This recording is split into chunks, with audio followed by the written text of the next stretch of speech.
ఆ దేవునికి మన మీద కనికరం పుట్టదు, మనకు పిల్లలు పుట్టరు. నేను బయటకు పోతానే, నువ్వు ఒక్కదానివే ఉంటావు. పిచ్చి పిచ్చి ఆలోచనలతోటి నీ ఆరోగ్యం పాడు చేసుకోకే.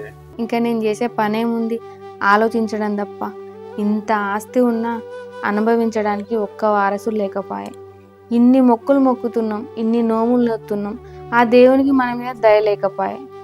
అలా బాధపడకే, మనకు కూడా మంచి రోజులు వస్తాయి. ఆ దేవుడు గరణిస్తాడు, తీయలేవే, మనకు పిల్లలు పుడతారే. ఎందుకే అవన్నీ ఆలోచనలు?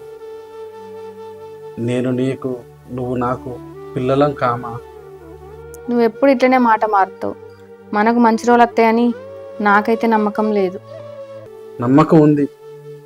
ఇవి ఏమీ ఆలోచించకుండా నువ్వు రెస్ట్ తీసుకో. నేను బయట పనుంది, పోతా. సరేనా?